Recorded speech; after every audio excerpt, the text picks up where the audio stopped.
उच्छिदेयुरिमे लोकान् कुर्यां कर्मचेदहम् शङ्करस्य च कर्ता स्यामुपहन्यामिमाः प्रजाः। अघध्रियम् उच्छिदू च खली कुर्यां च खली याच्या डोक्याला नुस्वारे वाङ्मयाचा न कर्म च खली खालच्या ओळीत शंकरस्य रच्या खाली कर्ता च खाली उपहन्या च्या खाली मिमाः विसर्गाचा अर्ध उच्चार उच्छिदेयुरिमे लोका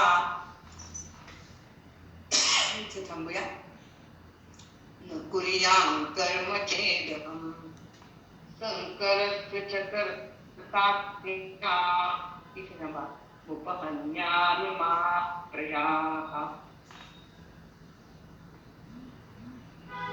अहम कर्म न कुर्यामची जर मी कर्म केलं नाही तर इमे लोकाः उच्छिदेयुः सर्व माणसं नष्ट होतील आणि शंकरस्य कर्ता स्याम् आणि मी शंकराचा कर्ता होईल आणि इमाः प्रजाः उपहन्या या सर्व प्रजांचा मी घात केला असं होईल। पाहूया आपण आता सविस्तर एकत्रित अर्थ पाहू मग सविस्तर अर्थ पाहूया। जर मी कर्म केलं नाही तर सर्व माणसे नष्ट होतील आणि मी शंकराचा कर्ता होईल या सर्व प्रजांचा मी घात केला असं होईल। भगवंत म्हणतात की मी माझं काम सातत्याने आणि सावधपणे केलं नाही तर काय होईल तर ही सगळी माणसं नष्ट होतील सगळीकडे शंकर माजेल आणि मी प्रजेचा घात केला असं होईल। आता म्हणजे काय तर ते आपण पाहूया। भगवंताने जर त्याचं काम थोड्या वेळासाठी थांबवलं तर विश्वाची यंत्रणा अगदी नियमित आहे म्हणून आपलं जीवन कसं आहे तर सुरळीत चालू आहे। आता म्हटल्याप्रमाणे सूर्याने एक दिवस दडी मारली विश्रांती घेतली काय होईल प्राणवायू मिळाला नाही काय होईल अवघड काम होईल। भगवंताने त्याचं काम थांबवलं तर माणसं पण काम करणार आहेत। आळस सगळीकडे माणसाला आळस आहेच तमोगुण भरलेला आहेच आणि आता भगवंतही असंच करतोय म्हटल्यावर तर आपणही करायला काही हरकत नाही का म्हणून भगवंत म्हणतात मी सावधपणे काम केलं नाही तर संकर होईल। त्या संकर या शब्दाचा अर्थ पाहूया। संकर या शब्दाचा अर्थ असा आहे की दोन वेगवेगळ्या जातीच्या किंवा धर्माच्या व्यक्तींनी आपापसात लग्न केलं तर कुळामध्ये संकर होतो असं म्हणतात। म्हणजे दोन जातीतल्या माणसांनी लग्न करणं हा संकर नाही पण भगवंताच्या दृष्टीने सर्व माणसं ही एकच मनुष्य जाते। पण आज संकर कशाला म्हणता येईल आपण बियाणांच्या बद्दल बोलतो बघ संकरित ज्वारी बाजरी वगैरे म्हणजे एकाच प्रकारच्या बियाणाचा किंवा रोपाचा संकर घडवलेला असतो म्हणजे एकमेकांना त्याचं कलम करतात। माणसाने विजातीय प्राण्यांमध्ये सुद्धा संकर घडवून नवीन प्राणी तयार केले बरं का। हिमालयाच्या पायथ्याच्या भागात घोडा आणि गाढव यांचा संकर करून खेचर नावाचा प्राणी तयार केलेला पण त्यानं संकरित असं जे निर्माण केलं त्यापासून पुनर्निर्मिती नाही नवीन खेचर निर्माण होऊ शकत नाही। झाडांनाही करतात पण त्याच झाडाचं करू शकतात।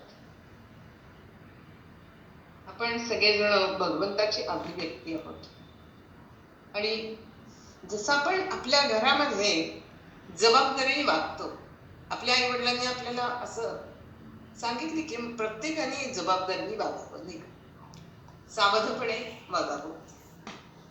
माझं जे काम काय आहे ते मी करायला पाहिजे तिथे टाळाटाळ करून चालणार नाही। मी असं केलं तर माझी मुलं पण तशीच करणार नाही त्यांची मी काळजी घेतली नाही तर ते पण पुढे तसेच वागणार।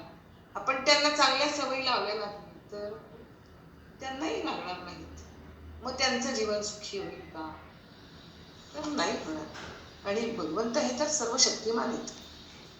ते म्हणतात की आपण चांगल्या सवयी लावू तर पुढची पिढी चांगली होईल आणि चांगल्या सवयी लागतील. म्हणून भगवंत हा आदर्श आहे. म्हणून भगवंत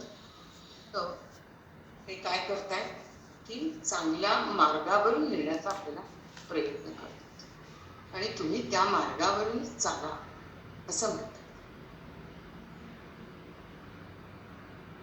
जगामध्ये छोटे छोटे प्रसंग घडत असतात बघा. भूकंप होतात, सुनामी येते, कोरोना येतो, नाही का. भगवंत काय तो एका क्षणात सारी मानवजात नष्ट करू शकेल, पण तो तसं करत नाही, कारण त्याची कृपा आहे, सावधानता आहे. आणि म्हणून त्याला सतत डोळ्यात ते घालून सर्व व्यवस्था ही नीट ठेवावी लागते. व्यवस्था म्हणजे व्यक्ती, वस्तू ज्या त्या योग्य ठिकाणी असणं म्हणजे व्यवस्था. जसं आपण आपल्या घरामध्ये त्या वस्तू त्या ठिकाणीच ठेवतो, म्हणजे घरातली व्यवस्था ही. तर तशी व्यवस्था ही संपूर्ण जगाची व्यवस्था त्याच्याकडे. आपण फक्त घराबद्दल बोललो नाही, पण ती व्यवस्था त्याला नीट ठेवावी लागते. भगवंताचं सांगणं हेच आहे की माणसाने ईश्वराचं अनुकरण सतत करून स्वतःला कार्यरत ठेवून आपला भौतिक आणि आध्यात्मिक विकास करत राहू. हे या श्लोकातून भगवंतांनी आपल्याला सांगितलंय. उत्सीदेयुरिमे लोकान् कुर्यां कर्म चेदहं शंकरस्य च कर्तास्यामुपहन्यामि मा प्रजाः.